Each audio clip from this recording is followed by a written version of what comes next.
impedir que essa pandemia continue. Vacina, sim, porque eu confio na ciência.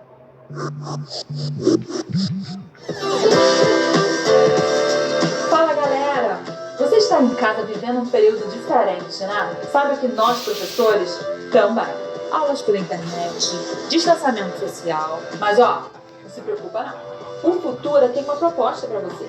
Mais de 600 videoaulas com professores incríveis que vão te ajudar a continuar os estudos daqui para frente. Você pode aprender de qualquer lugar, quando quiser. Vamos estudar, pessoal!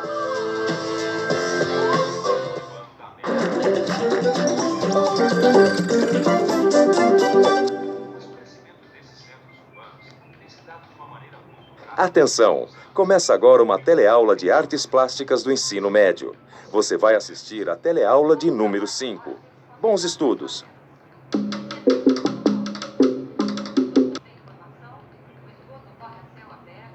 Coisa que diz muito sobre os nossos dias.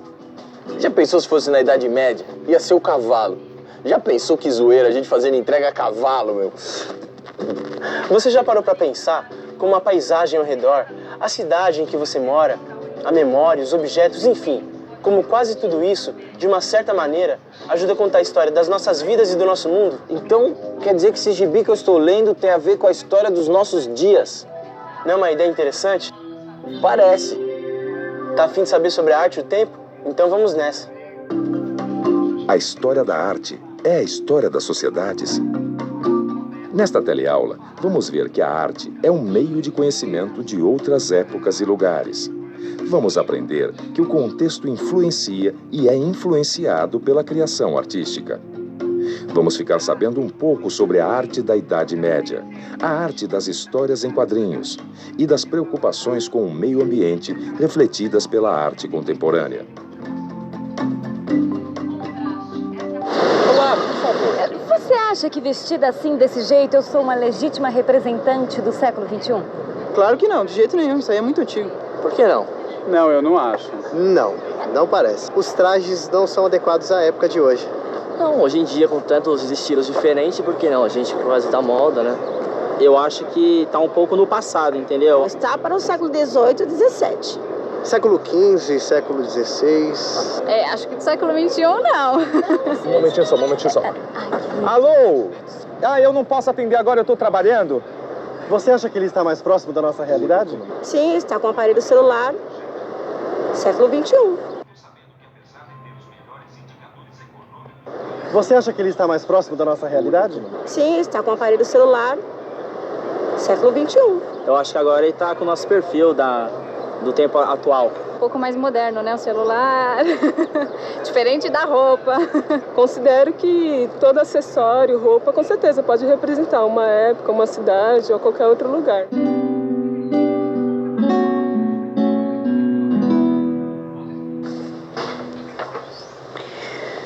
Quer dizer, então, que essa pintura conta a história no tempo de Cristo? Não é bem assim. Essa obra diz muito a respeito da época que ela foi produzida. Embora mostre Jesus, ela não foi pintada no tempo de Cristo, né? Não, lógico que não. Ela foi pintada... Ela foi pintada durante um período conhecido como Idade Média.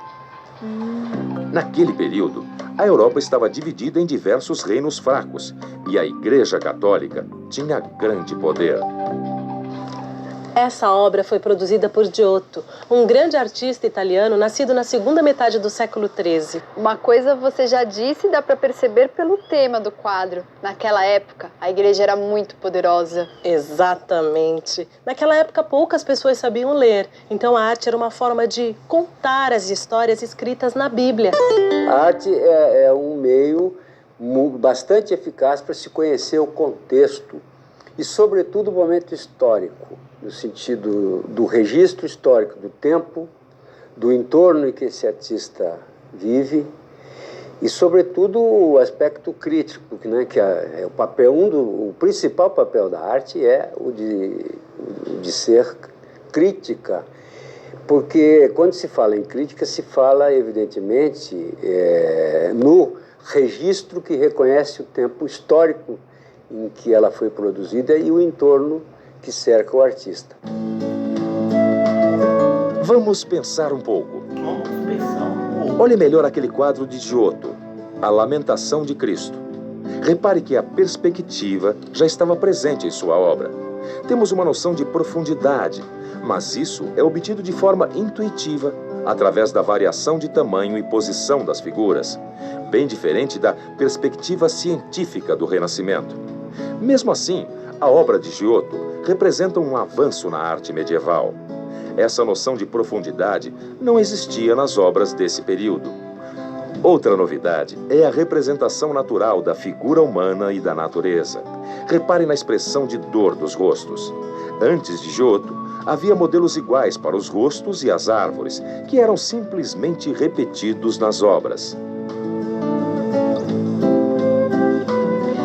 Puxa vida, que bonito esses desenhos! Essa é outra grande inovação na comunicação criada durante a Idade Média, as iluminuras. As iluminuras eram ilustrações coloridas feitas em textos escritos à mão. Como as pinturas e os vitrais, as iluminuras eram uma forma de educar e passar informações através das imagens, uma vez que a maioria da população não sabia ler. Bom, se eu entendi bem a teleaula, estas iluminuras devem estar cheias de informação sobre o que estava acontecendo naquela época, certo? Certíssimo! Essa iluminura ilustrava um calendário e os festejos anuais da primavera.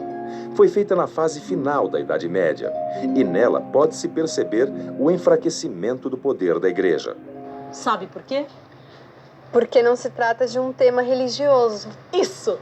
Perfeito. É através da arte que nós conhecemos povos, costumes, etnias, religiões. A arte tem essa grandiosidade, né? Ela é sempre a grande referência para qualquer ser humano. Você compraria um jornal ou uma revista sem imagens? Não compraria. Acho que não, porque a imagem fala. Sem imagem, eu acho que não ia ter como explicar o que aconteceu na vida passada. Uma imagem bem colocada, ela pode dizer muitas coisas. Pela imagem que eu vou procurar se me interessa ou não ler. Não é interessante perceber que no mundo onde a palavra escrita é tão importante, As imagens sejam fundamentais para contar as histórias, passar as informações? Todas essas imagens são um prato cheio, não só para uma iluminura, mas para uma boa história em quadrinhos. E o contrário? Como seria uma iluminura com os temas dos nossos dias? Tem que ter prédio, agitação, trânsito, Poluição, violência. muita tecnologia também. Tem que ter também esse lance de preservação do meio ambiente. É verdade. Esse talvez seja o tema mais importante dos nossos tempos. Como viver de forma harmoniosa com a natureza. Já pensou como ia ficar essa iluminura? Quanta diferença! Que legal é olhar essas obras sabendo disso tudo. A arte pode mesmo nos ajudar a entender a história do mundo em todos os tempos. Olha, a arte contemporânea deve se debruçar mais sobre o programa ambiental, né? É um tema hoje bastante presente no cotidiano de todos nós, né?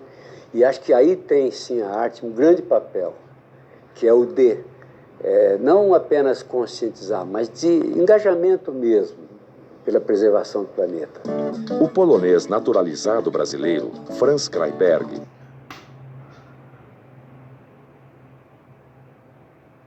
Não comece de tudo. vezes, troncos e raízes de árvores vítimas de queimada são a matéria-prima de suas obras. Até bem pouco tempo, esse era um assunto que gerava pouco interesse. Hoje, está na pauta dos grandes líderes mundiais e na cabeça de qualquer pessoa de bom senso. E, é claro, de artistas sintonizados com o nosso tempo. Um exemplo típico de como o contexto influencia e é influenciado pela criação artística.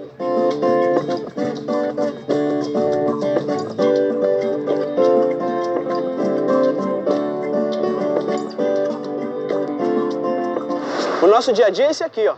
Trânsito e agitação. Para representar o nosso trabalho, os quadrinhos seriam, sem dúvida, uma forma de expressão bastante adequada. Tudo a ver com a nossa vida agitada. Os quadrinhos, as charges e os cartoons são grandes destaques dos meios de comunicação e dizem muito a respeito do mundo em que vivemos. Eles podem ser, ao mesmo tempo, diversão, conhecimento histórico, crônica contemporânea e crítica social. E como seria se, para expressar os dias de hoje, a gente usasse uma forma de expressão lá da Idade Média? Você já ouviu falar em vitral? Muito utilizados nas igrejas medievais, os vitrais